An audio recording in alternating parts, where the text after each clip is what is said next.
glasses on. Hi, good evening. Welcome to the IBD and Ostomy Support Show. Sorry for being 2 minutes late, but we had a slight technical issue getting people signed in. I'm Louise, aka Crohn's Fighting. So tonight we're discussing the impact of being chronically ill and what that does with friendships. So what have I been doing this week? I've been lazy. I know I've been watching Princess Diaries 1 and 2. I've been sleeping. I've had a period from hell. Yay, go me. And yeah, we've got our lovely friends joining us this week. God knows what we're going to let out the bag, but hey ho. So a little bit of housekeeping before I go into it. For those of you watching, if you could click on the little red subscribe button just so that we can host the platform of the IBD and Ostomy Support Show without having all the dots after it, and it would support the show, so I would be ever so grateful. So tonight I have my best friend Katie joining me. I've known this woman for nearly 11 years. She's known me. There's nothing about me that she does not know. And the same back, such as she likes One Direction and Boyzone, and that has since changed to screensaver and replaced the wedding photo. And that's my best friend Katie. She likes Boyzone. So I'll pass you over to Steffi and see what she's been doing for the week. Hi, I'm Steffi, colitis to ostomy. I've done not much other than housework, really, this week. My best friend is currently in San Diego Zoo and her phone got hot and turned off. So she's hopefully going to be joining us in a little bit. She lives in San Diego, and I've known her for about 3 years now. We became Instagram friends through doing Fit Girls Guide. And I met her 5 weeks after my surgery.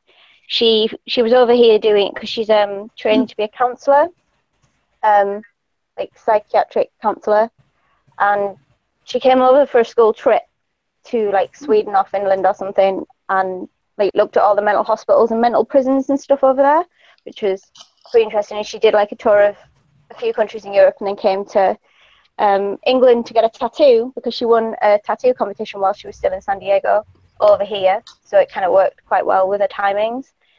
And there's nothing she doesn't know about me. She's probably the first person I started talking to about poo and other bodily functions, and she was the first person I stayed with other than family after having my surgery.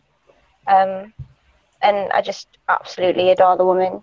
So if she can get back on, she's going to get back on, but we'll see. So I'll pass you over to Rachel. Hi, I'm Rachel, aka Rockin' Two Stomas. I've escaped the hospital yesterday, and it was a bit of a hard stay. So thank you, Steve, for putting up for me, because I was a bit grumpy, and but it's all good now. I've just got problems with the kidney again, so I'm just sort of resting up and just chilling out. And I've got with me MJ, which this girl, again, like you guys have said, like knows everything about me, and I feel 100% safe and comfortable, and it feels more like sisters than like anything else. And it's just lovely. We met 2 years ago, and in a self-help group, and we've just kind of been like close friends since then. So yeah, well, I'll pass it to Steve. Hi, I'm Steve, aka Baghdadi. You didn't say hashtag. Hashtag Baghdadi. Sorry, I'm getting you wrong every week now, right? What have I been doing this week? Working, training, getting sponsorship for my boxing match. I've got how's the sponsorship going, Steve? £444 at the minute. Ooh. Yeah. So at the moment, that's £888 because my work will double it. I'm trying to get £1,000, to be fair, but we'll see how that works out. I got an X-ray on my thumb on tomorrow. I haven't really done much more than that, to be fair. Just rushing about, trying to fit everything in. The hours ain't long enough in the day. And that's me, really. And this is Steve. Hello, everyone. So we got another Steve. About a long time. About 9 years, probably. Yeah. He works with me. He's a very distinguished gentleman. Oh, So where do you work then, boys? I'm worried. Not in age. No. Rachel's met him. He tried the soup. It was all right, actually. Oh, that's good. Just Not that. many I don't know many guys that like quinoa, to be honest. So I'm glad you liked my recipe. That was your recipe, wasn't it, Steph? Yep. Yeah. Put a bit of chili in the end. Oh yeah, well, I put chili in everything, like everything. Yeah. Yeah, same. That's lovely. Good. That's me and Steve, really. Oh, bless you. Well, I don't know if you've noticed, I've been rolling polls out across Twitter and everywhere this week because I'm a pain in the arse and it's my month. I just put a poll out asking if people believe that being chronically ill, if it affected their friendships. And I'm actually quite surprised because we have such a close-knit network with friends, with family, and obviously with us as well. We have, as Rachel says, the Stoma Posse. I was quite surprised. Obviously, you see it across the groups all the time, don't you, about it affecting friendships and people not about not being able to go out because they feel ill and cancelling plans at the last minute. I mean, Katie, you know I've cancelled plans on you last minute quite a few times, haven't I? That's why I moved away. You cow. You didn't move away because I was blowing you out, because I was up to you every. Fed up with you. I was up to you every 2 weeks when you was living where you was living before. That's why I had to move.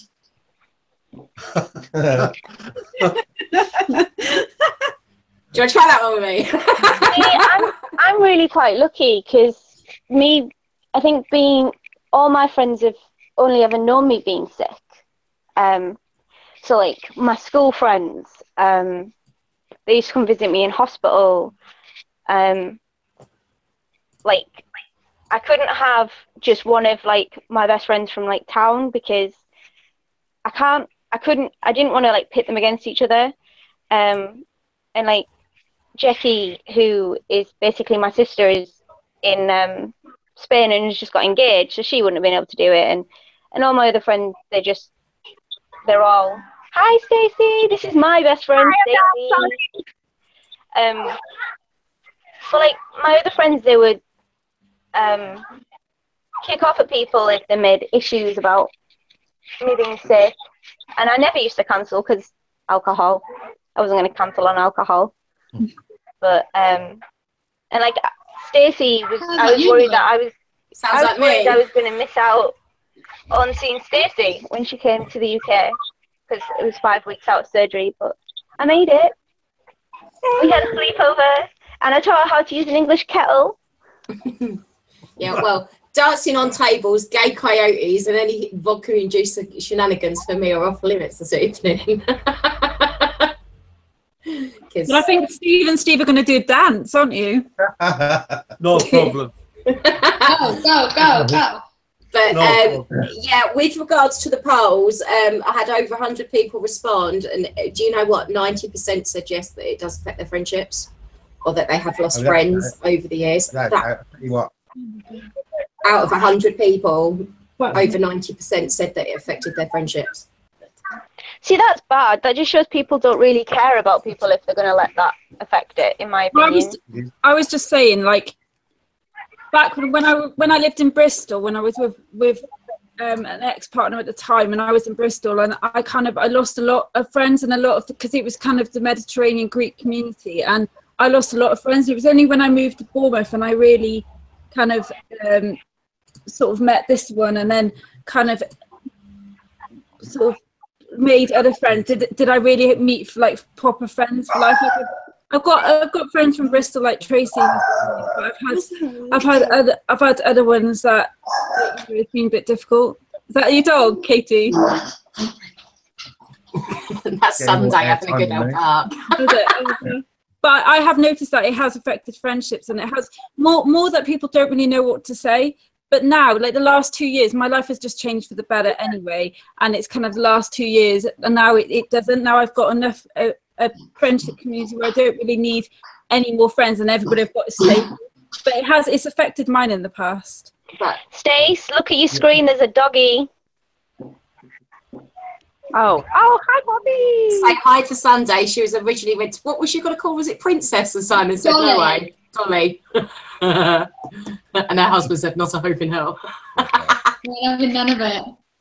It's a funny story. When Katie had her hen do, Sunday was still a puppy, and I woke up the next morning with a hangover with the dog sleeping with me. I actually picked her up over the child gate and put her Hangover, mate, you were still drunk. Okay, I was still drunk. But, yeah. Do you know what? I'll be honest. Can I ask a question? What? You know, you said on your poll, they say it does affect their friendship. Why does it affect it? Like, for what reasons? Because they've lost friends, because they've said that they can't go out, or because they're in hospital, or they can't cope with the whole bag thing. And They're not friends, then, So their friends ignore them. I've found that I've lost loads of friends over the years through having the illness in itself. But you know what? The proper good friends have stayed, and it's kind of sifted out the good ones from the bad ones, the ones that really were just sort of tourists, you know what I mean? I haven't lost any. I just don't, I can't wrap my head around that. I haven't lost any friends from being sick. What? They're too scared to leave you, Steffi. No, I'm the least scary one out of most of my friends. There's the age-old saying. Even probably Steph. There's the age-old saying though about the 7 year. You know, like couples get the 7-year itch. It's the same with friends. If you can count on your fingers friends that you've had for longer than 7 years, those are your true friends. Anything other than that doesn't really count. I mean, I've lost friends over the years. The lot that I went to school with, that I was drinking through until my early 20s, I don't speak to any of them now, apart from one. Yeah, I agree with that. But I've also got friends that I might not see for a year, and then I'll see them, and it's like I've never been away. Yeah. You know, them are the friends that I see probably once Or every friends that are 6-7 months. 5,000 miles away. Yeah, exactly. Because I mean, when you hurt your back, Stace, and you couldn't work with the Tigers anymore, did you find that you lost friends? Oh yeah, nobody calls me to go out anymore. I mean, you know, when you consistently say no because you're afraid that you're going to get out there and something's going to happen, you're going to hurt yourself, or you don't want to be a burden on everybody, so they just kind of stop calling. But like you said, like you learn who actually likes you for who you are rather than what you can do, or you know what I mean? Like it's not. So I don't miss them so much as now, because I'm like, oh, okay, well, if you didn't stick around with me, then better that you're gone. I don't understand why they wouldn't, because I mean, you were a blooming backup dancer for hip hop. Steve, Stacey was a hip hop background dancer. Really? No, don't tell him that. But no, you can't tell them that, because they're the ones that are supposed to be doing a dance right now, not me. No, I was just. Oh yeah, but it's all right. Don't worry, Rachel, because Stacey is dating a guy that's in Game of Thrones and Vikings. No way! Steve's not. You know what that is? That's arthritis, that is. He's throwing up West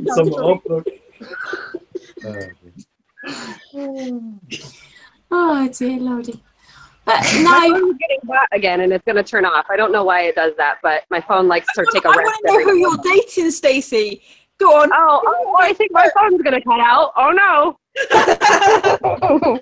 Steffi's going to put you in it. Thanks for that, Steph. She's dating a wildling. Really? Mm-hmm. Winter's coming. Oh, it's already been broadened. It looks gorgeous there, you know. I mean, What? It looks gorgeous there. It absolutely is. I'm at the elephant habitat in San Diego Zoo, so I don't know if you can see the elephant behind me Wow. through the water there. But I mean, both Jamie and Arfan on Twitter said that they'd lost friends since they had their bag surgery more so than their illness. They're kind of talking about like when you have an illness, you tend to lose friends. People don't want to hang out with you anymore. This is someone else we know on Instagram. She's flown down from Canada to see Stacey. Hi, April. Bye. So my phone is now warning me that it needs to cool down. So I'm going to have to Okay, go. well, okay, We'll have that fun. Thank you for having me. Bye. Bye. Bye, Stacey. Bye. Fun. I mean, Katie, for you, what's been the scariest thing ever with me? And don't say going out drinking. I feel really boring now because I'm just in my kitchen and she's at a freaking elephant sanctuary. I'm like, oh, I've got a dog. Oh no, she choose the dog over the big cats and the elephants any day. Trust me.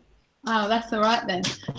What's the scariest thing? I think probably when you had Maisie, and I couldn't get hold of you for like weeks because you were so poorly in hospital. Oh, you mean when the arsehole wasn't answering the phones? That one? Yeah, like, and so for weeks I didn't know what was wrong with you, and then found out that you'd nearly died, and and he just went a bit like. I think you got the updates on Facebook because Sarah kept ringing my mum in the hospital to get the information, didn't she? And she actually put up on Facebook, I think, at one point when I'd come out of the coma, because she had been bugging ITU for like 3 weeks. Yeah.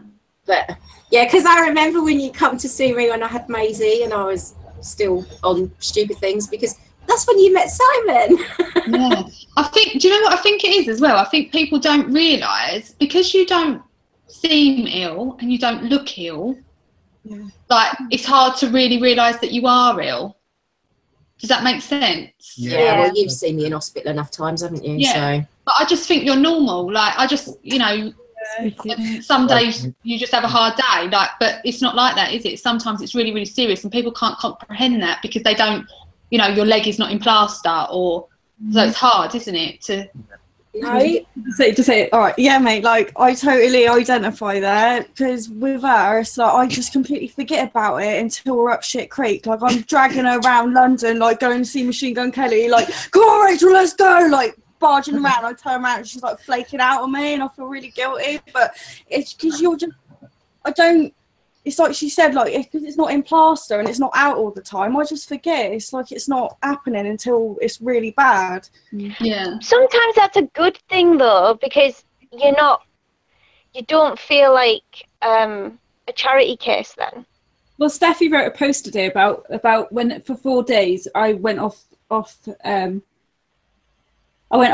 and she said about me being terminal, and like that's something that you sort of don't comprehend. Well, you sort of don't. Yeah, mate, I can't really even think about it, to be honest with you. Like, some people, like, because Rachel is like, even though we've only known each other like 2 years, she is like family. We've been through so much shit, haven't we, together? Like, not just her illness things, but like other things too, like how we met.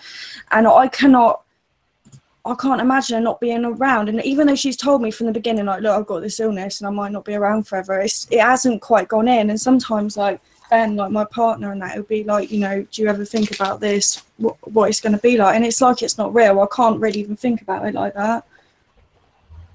Don't go anywhere, please. No,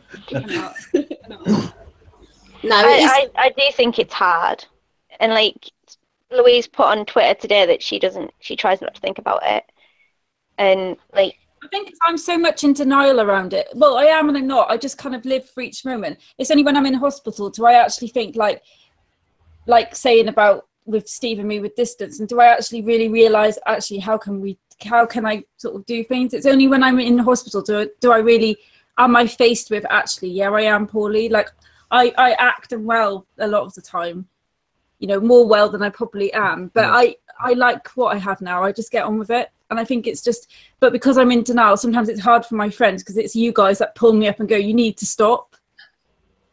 Or Steve. Yeah, well, I threatened to go down to Bournemouth and take a Wi-Fi box if I got her back online after she'd come out of hospital. It's all right. Don't rest. That's her problem. She can't switch it off. No rest for the wicked. He thinks rest is only juggling 6 jobs at the same time. You took like a weekend off Facebook, and I had to message Steve to let him know that you hadn't been online. It was me showing stuff through your page, and I was like, don't tell her off. Don't tell her off. It's not Rachel, it's me. I'm doing it. Been keeping an eye on her. I think it's difficult for everybody, because obviously you've got the chronically ill, you've got, like Rachel, who is terminal, and then you've got the, sometimes, Crohn's and IBD as a whole causes death. We've seen it on the groups the last 2 weeks. Somebody recently, isn't it? Like, last couple of weeks. There has been a few people that have passed away due to complications due to their illness. Now, do you see yourself as having an illness that is ultimately going to get you in the end, or do you see yourself as an illness that is something that you're going to battle and you're going to keep on fighting just for the sake of doing it?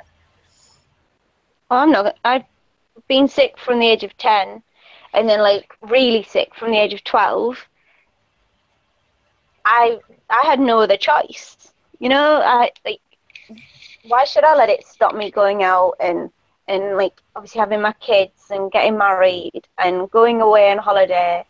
Like I went for a year after my first surgery, I went to Rome with 2 of my friends from school. They were celebrating finishing their degrees, and I was celebrating not being sick for a year. And I wouldn't have been able to do any of that. I don't think I'd have had the balls to be like, do you know what, I don't care, I'm going to go do it, because it's not taking that away from me. I mean, it was like this week, Katie sent me the writing that she wrote for me last week, and I cried because neither of us are very touchy-feely, are we? Be honest. Speak We're for yourself. You're as cold as I am, woman. And, you know, Katie, what actually made you write that? Just out of curiosity, because... The money you sent me. Oh, very funny. No, I liked that. I liked that you asked me to do that, because I thought you're quite thick-skinned, so you're a bit of a you know, like laugh it off and have a bit of a joke, and you don't really take things very seriously. Like even if I wanted to be serious, and I've said to you about this, and I'm like, oh, I'm really proud of you, and you're like, oh yeah, you know, you don't want to hear it. So it was nice to do that, because I thought, oh, like maybe should I actually read it and actually take notice. That's really nice. You had me bawling my eyes out at 11 o'clock at night, woman, and I don't cry. Should have took a picture. No! Put it on your birthday cake next year. Oi, I'll be putting something on your birthday cake next year, because you think you're panicking about 31. Wait till you hit 32, because you'll be joining me, woman. I'm having a mental breakdown.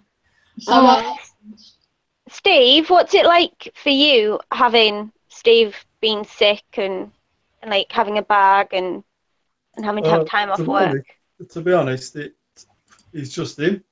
Do you know what I mean? It's just Steve. It's just, I mean, I've seen him when he's really bad. I mean, it's been really, really bad. I mean, I was surprised how much medication he was on. I mean, he was on about 30, 40 tablets. Yes, he was a lot, yeah. And he knew everyone. He knew everyone. Oh, no, you do. When you're sick, you know what you've... These guys are not going to be impressed by that. They know every single drug going through the IBD. Yeah, pretty much we do. These girls know drugs that haven't been invented yet. You got some here. Now, I'll tell you what, when I was really poorly at my worst, Yeah. Steve was... I was always covering for him. Yeah. I was. Boys, when at the sofa story, Steve, where you bought him a sofa because he couldn't sit down, like that was that was really touching. The sofa. This is story. the sofa. It's touching. My arthritis, that was. Wasn't it? Yeah, he takes the mickey out of me going in second-hand shops and that, looking round, and I always say, "Has anybody used this?" So, sorry, I don't want that. And has anyone died in this? Yeah, in these shoes. And no, I don't want to. You did not say that. And, I noticed I've got into furniture shops, and I thought, well, it's just got into a new place. I thought his furniture wasn't okay, like, but I noticed this one piece of furniture, and I've done a deal with a woman, didn't I? Yeah. Yeah, we had a great time. I'll never forget when I split up with Sean and I lost a lot of stuff. This woman come down one November morning, and I've never seen so many black sacks and stuff in my life. She tried to kit out my wardrobe. She also de-shortened my wardrobe, if I remember rightly. Yeah. Aww. And then coming into hospital to watch me. Was it you that plucked my eyebrows, or was it Sarah? I think that was probably Sarah. I don't remember doing that. I would have plucked them all off.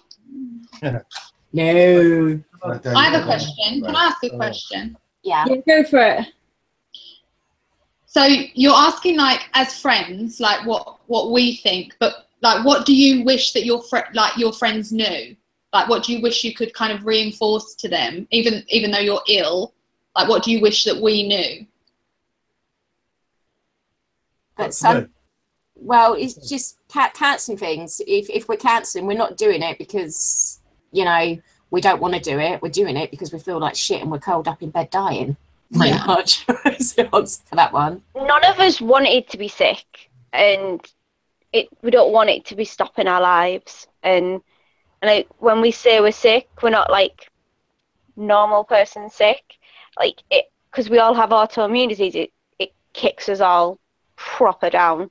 Like I'll get coughs and colds for like 2-3 times longer than most people.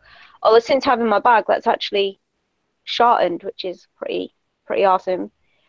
But like just knowing that if you have to take yourself off, it's not because you're being a jerk. You need to. Like my husband didn't realise how many times I need to actually go empty my bag. I probably emptied my bag actually more times than I went before my surgery, but I guess that's just high output. Another thing I would say, how poorly I was before the bag.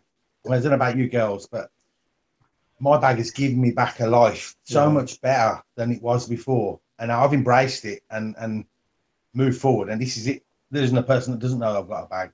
Yeah. Do you know what I mean? My life has just got so much better in every aspect. Yeah. My bag gave me you guys, so I can't. Exactly. Yeah. Because before his operation, he was really going to the toilet every 5-10 minutes. Yeah, I thought that's not right there.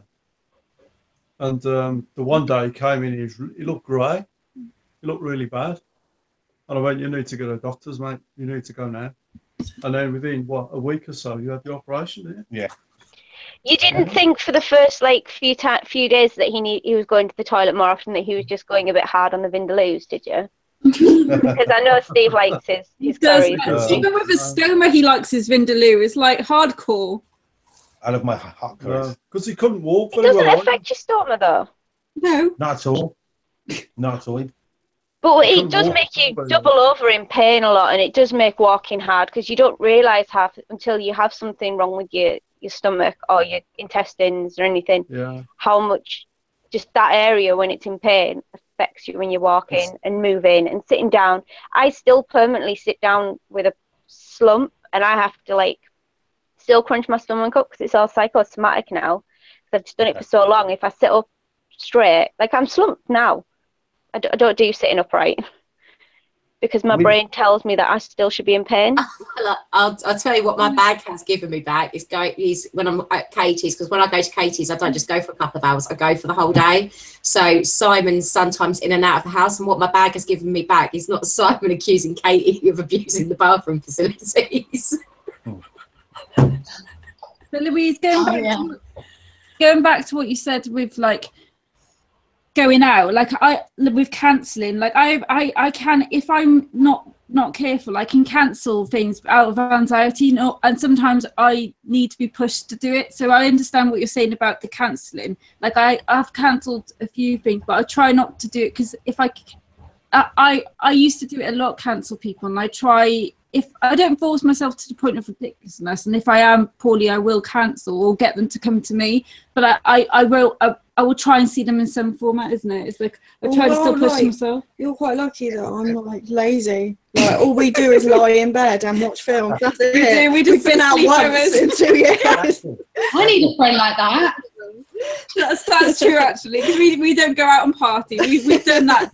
Got the T-shirt. We just sort of stay and watch, like, have food and watch films and sleepovers and cry. That's what. You've gone full circle. You have though, because whereas now you have to be told to cancel, because you'll do things when you're poorly, and you need to be told to not do things. Yeah, she's trying to save the world when she's got to try and save herself. Exactly. Yeah, exactly. You hit the nail on the head there. I think the best plans are when you just go around and chill and do out with your friends anyway. Like Jackie and Sarah, if I'm spending time with them, like with Jackie when she still lives at her mum's, I used to go and do my morning calls at work, and then I'd go around to hers and she'd make me waffle cheese sandwiches, which are basically just waffles, potato waffles with cheese in the middle, and we'd sit in and watch YouTube videos. And with Sarah, we'd like I would cook for Sarah because she hated cooking at the time, and since becoming a marathon runner, she likes cooking now. And we just sit and watch Katherine Heigl films and chick flicks, and it would be amazing. It would be great. Stephen never saw me. I swear, for the first year of our marriage, because I spent all my time at Sarah's. Just to throw something into the mix, I've just had an email off of Elaine. Now, I speak to Elaine a lot, and I know you guys do on occasion as well. And the other thing that I was talking about, the other thing that we get with being chronically ill is feeling alone. And I know that we was all having this conversation a week or so ago, wasn't we, on the private chat, about even though that you have friends and even though we have each other, there's still times when you feel alone and people don't understand. And Elaine's just messaged me and said that the last time I needed to spend time in home and in bed was for a couple of weeks, and yet she only had contact from 2 people. One of them was me, and the other one was her friend Kim. Oh.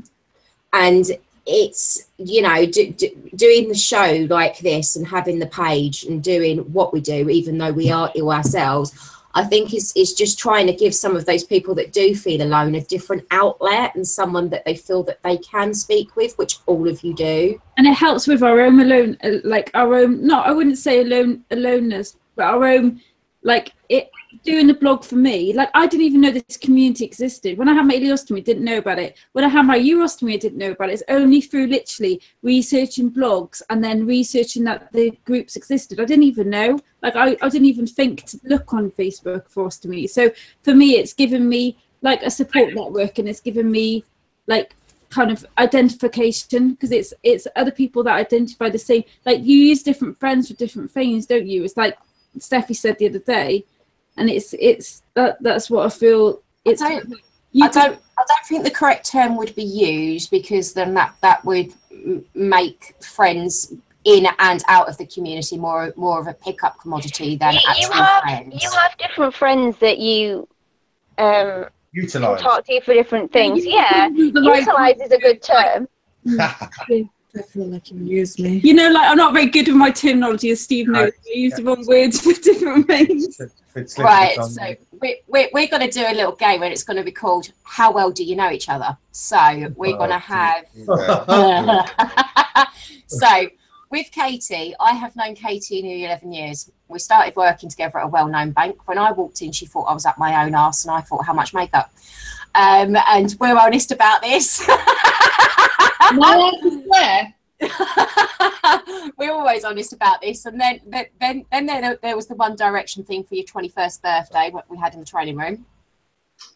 So things I've known about Katie over the years: Wurzel Gummidge, the fact that you actually had to resign from the job when you went on a sabbatical because of the email that you sent out. They were very sensitive. Sensitive. He left the bank after that, I think. What else? She loves makeup. She actually does hair and makeup for a living because she's a free spirit and she doesn't like to ever sit still. I've seen some of the makeup shoots you've done with on Louise, and they're really pretty. Yeah, they're really good. Okay. They're really She's nice. rubbed up all right.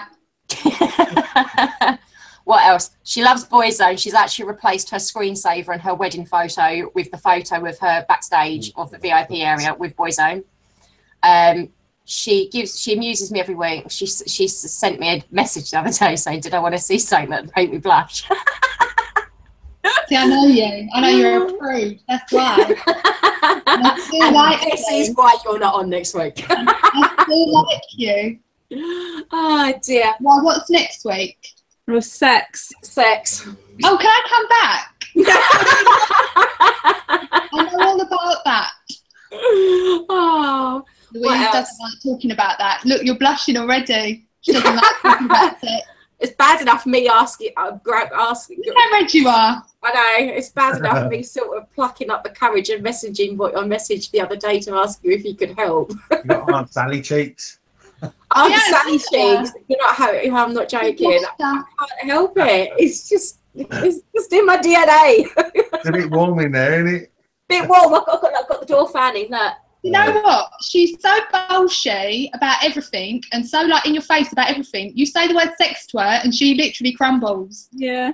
Like she can't handle it. So really enjoy that next week. I'm gonna watch next week just to see you swear. Well, it's all right. When we started talking about sex in the private chat, we ended up removing Ben because we were like, yeah, No, we don't really want Ben knowing about half of this stuff. Remove him. And I divulged something a bit too much, and then it was like, oops, I forgot that Ben's in it. And then there's me going through the messenger trying to remove people as quickly as possible. Yeah. Oh dear. Do you know what? I can talk about it. I can type about it. I just can't have it mentioned to me face to face. I don't know what it is. I can't help it. I blush. I wouldn't say I'm a prude. I'm just shy about certain things. Your post was good though, that you wrote, like that. You know, that was good. Like you couldn't tell that you were embarrassed talking about it. Like, I talk about it a bit too much, so I got to be really careful next week. No. Do you know what? I haven't even put that post up yet. That will be going up at some point at the end of this month. I think I've actually had to go through and change my newsletters and apologise because I did say I was putting it out at the beginning, but I've changed it. It's different writing about it. It's like writing about your friendships and speaking about it, and you know, trying to put across, you know, the right thing and how to do it. It's, you know, it's a fine line. And yeah, I'm a prude. And by the way, you ever get me a stripper for my hen do, I will kill you. And that is what it is. I can trade you to a stag party for wine. Sounds a bit like subliminal messaging, that does, Louise. So she wants it really. She's like, oh, please don't get me a stripper. You've put the seed now. You've done this. You set the seed. No, she knows me well enough to know that ain't my thing. Please don't. Did I'll you take say one of they these need to guys. strip? No, I said I'll take one of these guys. One of these boys. They can do it. Oh dear, guys, your head do. I'll never forget that. I wasn't drunk by the time. I wasn't drunk by the time they handed me over to the stag party for one, because apparently I looked pretty in purple. And then spent a good 20 minutes actually crawled up underneath the table, hiding from the person that was after me. You're so much fun when you're drunk. I don't think I'm any different drunk to sober. Or am I? Okay, at the ball, she didn't dance. She didn't dance once. Wow. Steve danced, Ben danced, Rachel danced. No, The only person that didn't was Louise. In fact, I think I jumped on Ben at one point. I was like, woo! And do you know why I didn't drink? Because we was at a charity event that we got invited to. I was there representing the show.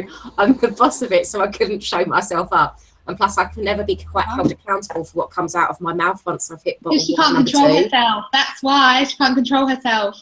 She gets wild. Does she dance on tables and stuff? I can imagine this side of Louise coming out. You got no idea. That's Are we going to see that in Cardiff? What, me dancing on tables? Yeah. No, because if the Reps of Pelican are there, not a hope in hell.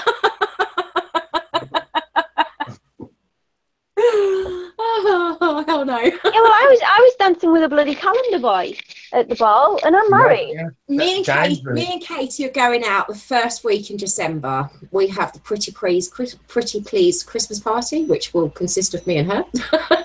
We have a hotel booked. I'll film it for them so they can see what you're really like.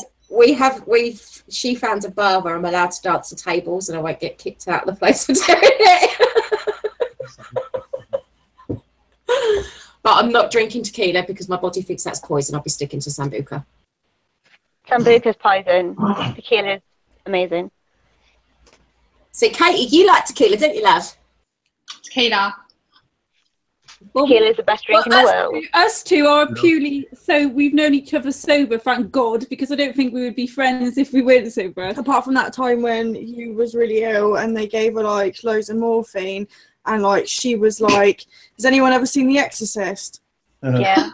Yeah, it was sketchy. I was having a conversation with her about, I don't know, whatever, just normal stuff. She started talking to me about like sharks in cages, and like it was wild. I was going, move quick as head spinning around like that. Your head spinning around. Yeah. Be careful, MJ. Be very careful. But how did you, when you find I'm in hospital all the time, like how do you find, because when I call you, I'm back and you just so used to it. Like we had only been mates like a week when I basically, this is what I think what made us really close friends, is I called her up because we were supposed to be meeting up, and he was like, oh, I'm being sick everywhere and I can't sleep properly. I didn't even know her that well, and I said, look, you need to call 999, mate. This doesn't sound good. And so I met her in A&E. and I had a pair of hot pants on, and it was really hot, so I was like pushing her around in a wheelchair, and you almost fucking died. Yeah, they thought it meningitis. I had sepsis, but it was really horrible. They were all running in, and like, because our friendship started off like at that like really dramatic level, I feel like, I don't know, it's all like ever since then. It does upset me, but it doesn't upset me. See, the person that used to spend all their time with me when I was in hospital is no longer my friend. He's actually the only friend I've lost, but I don't think it was through being sick. I think it's just because he's jumped up his own ass. And I can say that, and his dad would agree, his mum would agree, his brother and his sister and his brother-in-law, because I'm friends with the whole family. It's not just, and he's the only one that stopped talking to me because he's a prat. But he used to meet me off the bus or meet me from work and take me to A&E.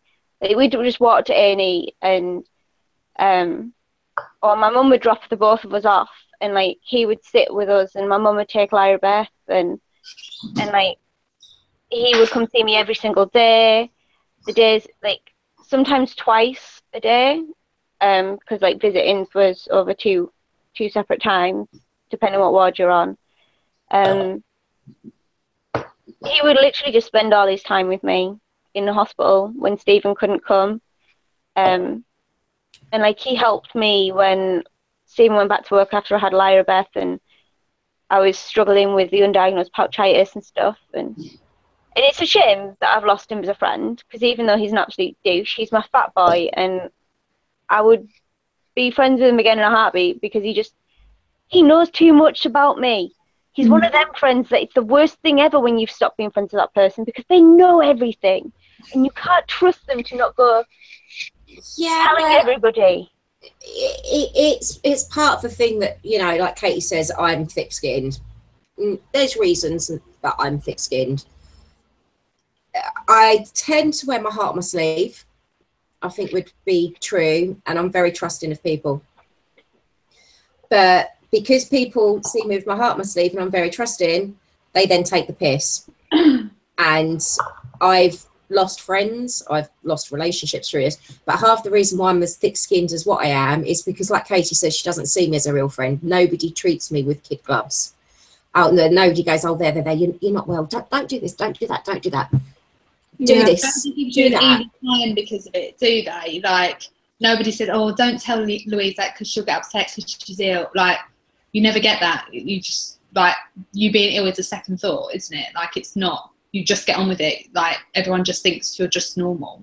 There's having friends that are honest. Like, it's like having, like, my friends, like MJ and Luke, quite a lot. Like, Steve's met a few. Like, Steve's met MJ and he's met a vet, and they're really honest and like really pull me up on stuff. And it's like pulling me up today about the relationship status. And like, you know, but I need mates that do that, because when you're ill, you can get away with murder. Like, you can. Oh, I'm poorly. Oh, you can get away with murder. And sometimes I have to check my own motive about why I do something or why I don't do something, because I can use it as I have in the past used it as an excuse, but I don't anymore. But it's having mates that kind of can see that and pull you on it, like, which sounds like Katie, you're very honest, and it kind of, that's how the relationships work as well. The only person I get away with things like that when I'm sick is my brother. My brother is the only one that won't be like, yeah, you've been sick forever, get up off your ass and do it yourself. Because to an extent, you can, you know, you do it at home when you're by yourself. But my brother is always the one that would be like, Robert, go make me some water and get me some paracetamol. Robert, go do this. Robert, do that. And like, and he'll just kind of huff at me, all right, and get up and go do it. Whereas like, everyone else is like, they'll do things because, you know, you care about people and you love them, and you do that for your family and the people you care about. But he's the only one that doesn't really, that would just do it second thought. To be honest, tough love, isn't it? Sorry, Steve. Tough love, isn't it? You need that. You need that grounding. Yeah. So stop feeling sorry for yourself, because if you're alone, if you're on your own, you know, you can, you know, psychologically, it's not just IBD. Doesn't just affect you physically, does it? It has a real big effect on mentally, and losing friends and just feeling alone, just feeling upset for no reason at all. So, you know, you kind of need that grounding from good friends that know you. And also, That's another reason why I don't have my friend Darren on, because he would be absolutely ripping every single thing I would say. It's also another reason why you would never, none of you lot would meet Darren, because he's a jerk, and he's also said that's why he wouldn't come on, because he's a bit like your friendship, Louise and Katie, but times by 50 billion. Like, he's got that humour that nobody else has, and like, but like with my brother, I only, like, my mum had me stay at hers after my first surgery, and so she could look after me, because I didn't bounce back very well after that one. I think because it was open surgery rather than the keyhole. But I stayed in my brother's bed, and I remember, like, I think I must have quite a strong connection with my brother, because my mum came out of her room and I was apparently sat up, all upright, hallucinating that my brother was at the bottom of the hallway, and I was just chatting to my brother, even though he was 3 miles away. But I guess, I don't know.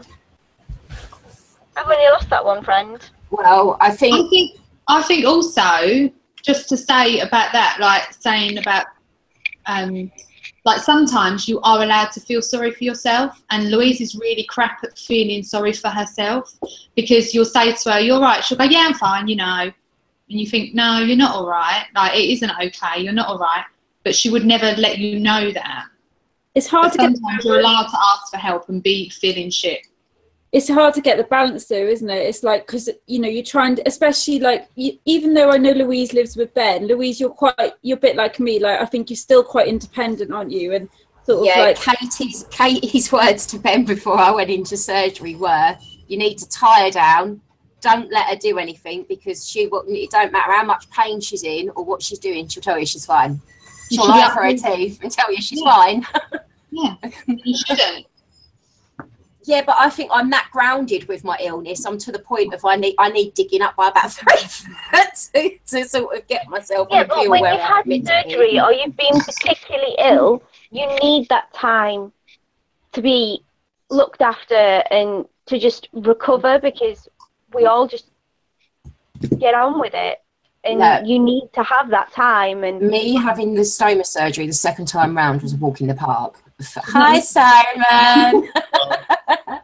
Hi. Me having the stoma surgery second time round was a walk in the park. The first time, I had stuff hanging off of me, vac machines, open wounds, packings, you name it, I had it. And do you know what? I didn't get one single bit of help from my then partner. I did it all myself. I was home, and within 2 weeks, because I'd made myself a ham sandwich, I was well enough to do the housework, cook evening meals and everything. And I'd been out of hospital 2 weeks. I was hosting Christmas Day that year and cooking for 10 people. And I'd been out of hospital 2 weeks. Stephen always tells that sort of stayed with you, Louise. Yeah, it has stayed with me. At the end of the day, like a coping mechanism. Now, Ben definitely wouldn't have been like that, would he? No, that boy will make sure I'm bloody handcuffed to the bed and can't move if he had his way. That's for sure. Let's talk about next week. Stephen's the sort of person. It's if you are well enough to make the mess, you're well enough to tidy the mess up.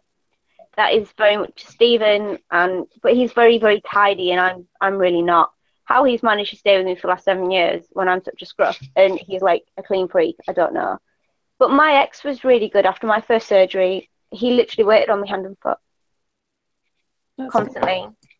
Even though he was a douche, and I was probably a douche to him too. You know, let's be fair. He was really good for the fact that I was sick. Like, he was really good. I remember I ended up having an accident really shortly after my surgery on his carpet on the way to the toilet, and he went and cleaned it up without even a second's hesitation. Like, he went and just cleaned it up. And I think I've just been really lucky in life. I've got really good family, really good support network with friends. All my partners have been really good. With the fact that I've been ill, I must just be really lucky. I'll admit, I struggle with Ben, because Ben's so giving and helpful, and it's not something it's used to. It's like when I was in hospital, he was up there every day. Do you know what? I can't remember the last. I don't think I've ever had a time when I was in hospital where I had somebody in that room with me, next to me, in my bed, helping me shower, wash every day. Never happened. I mean, Katie, how often was I in hospital for 2 to 3 weeks at a time? And I was lucky if I'd had one visit at the weekend. He used to make you go on your own and dickhead. It's, you know, it's a hard juggle because Ben would do anything and would do everything and anything for me. But I'm so used to where I was on my own for a while with Maisie and being ill, and obviously everything with Sean, I was pretty much on my own. And then, you know, with this, I've always relied on my friends and family. I've never had anybody else to rely on. So it's my friends that come over and sorted me out, or it was my mum that come over and sorted me out. It was never a partner. That's like me, Louise, especially with what's just happened the last few months. Like, it's my friends that are always there. Like, I don't mean this to sound rude, Steve. I don't, but like, you know, boyfriends aren't sometimes although you want it to be forever, they aren't. And it's, for me, it's the friends that have stayed. But before we finish, like, is there anything that our friends want to say to us? Yeah, nearly. Well, I'm not being funny, but she said we were going to play a game, and it's no bloody game. Right, we'll play a game. Everyone, all the friends get to ask a question. What are we doing again? Ask a question. So those that watch that think that they don't know a lot about us, they can let rip within remit. Okay. so what? I'm asking you a question. Yeah, you ask me and then I'll ask you. Okay. Okay, so like in the like length of our friendship now, and like, is there anything to do with your illness that you ever feel embarrassed about? My toilet. Even now? But you've seen me take a shit. I done it to like Blue and Even, like I've even showed them my poo and everything. I love you. Yeah, well, even that, I still get worried about the toilet. That's why I don't even care. Like, I bet some people would pay good money to have your shit on them. You know, I'm the same with Stacey that was on earlier. I was really worried about using the toilet because we had an ensuite and everything, but I was like, I don't know. I think with some people, you just don't have that worry, do you? Like, I do when I go to Katie's. But I don't care. No, you don't, but Simon makes a point about it, doesn't he? You just don't get it. Don't worry about it. You should smell these sometimes. Don't worry about it. But it's when you got the skid marks at the front, and then it's like, that's where people are just like, what? Why is it at the front? It like confuses people. Steve, ask a question to Steve. Go on. Why has he got massive eyebrows? Yeah, Steve, why have you got massive eyebrows? What it is, I'm trying to get him as big as Steve's. Steve takes his off with his ladies shaver, right down to the bone. I'm quite proud of my eyebrows. No, to be honest, I'd do anything for this lad, and he knows it as well. I know what he's gone through. That's nice. Did he have hair when you first met him then? Pardon? No, you didn't have your hair because you used to have really long hair, didn't you, at one point? Yeah, when I was a raver back in the day. Yeah, no, I can't even think. Probably 20 years I've had no hair now. I've shaved it off. Steve's like the father that I didn't have. Oh, that's really sweet. That's also an insult if they're both the same age. Yeah. Steve used to have a wrap around his head, and I told him to cut it. Is that why he gets stressed? He gets stressed when a bit of growing back. He's like, I've got to show you my head because I've got bald. I don't like it, you know. As soon as you see the ball bit, that's it. I've got a question for Katie. When can I order off of your Mac account? You only want me for my discount. That hurts. Oh, I've never used your discounts. I've used your services. I've got a question. Can I come back next week for the interesting talk? Oh my God. You can come back next week if you want. They said I can. You can come back in. I'm pretty sure you and Jasmine will get on like a house on fire, actually, saying that. Oh dear. So, any other questions, Mrs. Hirsch? I've got a question for Steve. Go on. Right. Now, when we're at work, right, and I don't actually work with him anymore. I'm in the same place. When we're at work, and they have a team brief, and there's always a gaffer that says to you at the end of the team brief, he'll say, "Any questions?" And everyone shuts up because they want to just crack on. No, not Steve. Not Steve. Steve will go, "Yeah, there's just one thing," and he'll keep you standing there for 10 minutes while he reels off loads of questions that he's prepared the night before. Because the longer you stay there, the less work you do. Oh, it's hilarious. Yeah. It's hilarious. People say, honestly, God, right, as soon as they say any questions, you can hear people going, "Oh, no." Oh yeah, that's it. And you know, like he'll always ask for a form. Can I get a copy of that? If he's got to sign anything at work, he'll always want a copy of it. He must have folders and folders and folders of stuff in his flat. Just to pay him, just to get him right. He's hilarious. Yeah. Quality. That's why I invited him on tonight. There's a couple of mates I could have invited on, but Steve was with me through the toughest part of my illness. Yeah, so he's a legend. Yeah. He was really, really bad, really ill. Enough about me. No, he's come on leaps and bounds. I've seen him when he's been on the floor, but now, since he's had his op and all that, he's really shot up. To be honest, really, Katie's seen me on the floor a lot, but that's normally after bottle number 3 of rosé. Yeah. Are you gonna let your hair down in Cardiff? I don't know yet. I can't be responsible for the rest of you. I'm really lucky. Like I'm the babysitter. With Stacey, even though she's 5,000 miles away in San Diego, and we've actually only ever met in person once, she would ring me every day. When I had my miscarriage, she rang me, and like her Irish boyfriend was in the car, and I didn't realize that, so I was like getting proper into detail with stuff, and I was like, and I could just hear, I was like, oh dear. But you've got to have that one friend, haven't you? That will always be there. Kate, when me and Katie ring each other, I go to Felicity in the car, and she'll go, "Yeah or no? So is there anyone in the car?" No. It's like, put me on loudspeaker, because you can't put me on loudspeaker otherwise. Stacey rings me when she's driving, and she puts me on through her car speaker, and I'm like, great. You tell me before you do it. The funniest, sorry. No.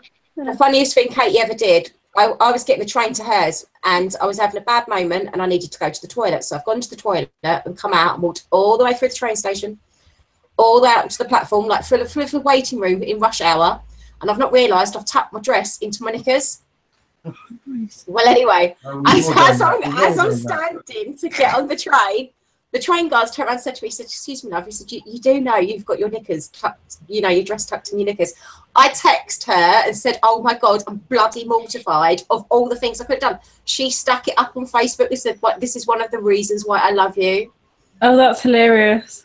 And told everybody and tagged me in it, so everyone on her friend list and my friend list and anybody on somebody else's friend list knew that I'd gone through the train station with my dress tucked into my drawers. That's true friendship, that Katie. That's true friendship. That's funny. Can I just ask a question quickly before we go for MJ? Yeah, of course. You forgive me that I called you a turtle. Of course I do. Is it we both got long necks? She said that her friend could... No, it wasn't that. Right. Well, it's not You fun. say I it. don't want to talk about it now. Okay. My friend said that she looked like a turtle, and I said, "It's okay, I got a long neck, we both be turtles together." Aww.